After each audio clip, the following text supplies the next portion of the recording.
हुन्छ। छोटोबाट भने त्यही जन्म सङ्ग्रह एउटै खर्चमा हुन्छ। प्रधानमन्त्री पनि पोजिटिभ हुनुहुन्छ, सबै पोजिटिभ भएको बेलामा तपाईँहरूले पनि सबैजनालाई पोजिटिभ बनाउनुहोस्। त्यो भएपछि सबै राम्रो हुन्छ। त्यसरी उ गर्नु हुँदैन क्या, तपाईँ बिचमा काचाकेर कुचुक नगर्नु न। होइन, तपाईँ पनि उठ्नु न। जन्म सङ्ग्रह पछाडिको सांसद तपाईँ हुनुहोस् न। तपाईँले सांसद हुँदा के हुन्छ? जस्तो दुर्गा सर के कान्तिपुरको भवन जुन हिसाबमा जलाइएको थियो कान्तिपुर प्लेस, त्यस लगत्तै हिजो मात्रै जेनजीका अगुवा भनेका सुदन गुरुङको एउटा अभिव्यक्ति आएको छ। संसद पुनर्स्थापना एक दिनका लागि पनि हुनुपर्छ भन्ने कुरा उहाँले गर्नुभएको छ। यदि संसद पुनर्स्थापना हुन्थ्यो भने, यही संसद चाहिन्थ्यो भने यत्रो विदेश जुन मरे, जुन 6 जनाले ज्यान गुमाउनु पर्यो, यो सबका लागि थियो भन्ने एउटा प्रश्न सिर्जना भएको छ। यसमा चाहिँ मेरो भनाइ नै त्यही हो त। म सुरुदेखि के हो भन्दाखेरि सुदन गुरुङलाई के प्रश्न सोध्नु भने नि, त्यही कान्तिपुरमा हिजो सुदन गुरुङहरू सबैजना त्यही आन्दोलनले गरेको र संसद भवनदेखि लिएर सर्वोच्च अदालत र मलाई सबैभन्दा नराम्रो लागेको सिंहदरबारमा आगो लाग्दाखेरि मेरो हातमा रहेको छ र मैले यो आगो लगाउने मान्छेहरूको सबै एक एक गर्दै पर्दाफास मैले नै गरिदिएको हो नि त, हो कि नि? तपाईँहरूलाई थाहा छ नि, अडियो लिक गर्नु, अडियो भिडियो सबै लिक गर्दाखेरि एक दिनमा 8 करोड मान्छेले हेरेको छ भनेपछि अब के सुदन गुरुङको लागि संसद पुनर्स्थापना गरिदिनु पर्ने हो? सुदन गुरुङ एकजनाका लागि निकास चाहियो, निकास त्यो हो? होइन।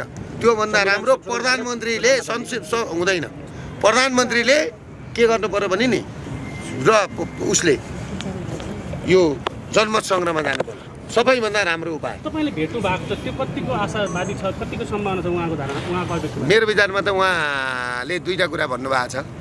एउटा, म हिन्दू हुँ, अब वास्तवमा हिन्दू राष्ट्र चाहिने रहेछ। जुन दुर्गा माताको मूर्ति थियो त्यहाँ ढोक्दाखेरि त उहाँले अझै प्रश्न पारिदिनु भयो। पार्नुभयो है, दुर्गा माताको प्रतीकमा त्यो उहाँ नतमस्तक हुनुभयो, त्यहाँ दुर्गा पर्चा पनि थियो नि त, होइन? भनेपछि तपाईँले त्यति बुझ्नु। अर्को कुरो के, देशमा जन्म सङ्ग्रह हुन्छ, यो देशमा जन्म सङ्ग्रह भएन भने यो मुलुक धेरै अप्ठ्यारो स्थितिमा जान्छ। यो त 40% मात्रै, अरू 60% बिग्रिन बाँकी छ। भोलि जनमत सङ्ग्रह गर्ने भन्ने कुरामा सहमति भएन भने के गर्नुहुन्छ? भएन भने हामी चाहिँ विद्रोहको घोषणा गर्छौँ। सहमति केही पनि हुँदैन त्यसो भने? सहमति केही पनि हुँदैन।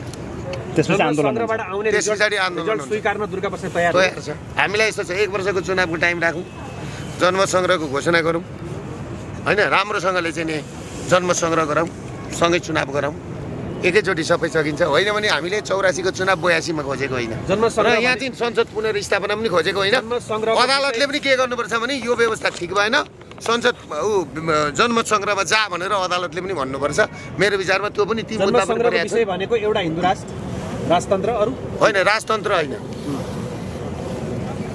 हाम्रा एजेन्डा के हुनु भने 2062 को 2062 को 63 को म्यान्डेट भनेको नि धर्मनिरपेक्ष थिएन, राज संस्था थिएन, हटाउने भन्ने थिएन, राजतन्त्र मात्रै हटाउने कुरा थियो, राज संस्था हटाउने थिएन, र वैदिक सनातन, होइन, किराँत बौद्ध सहितको बौद्धिक हिन्दू धर्म, वैदिक सनातन धर्म।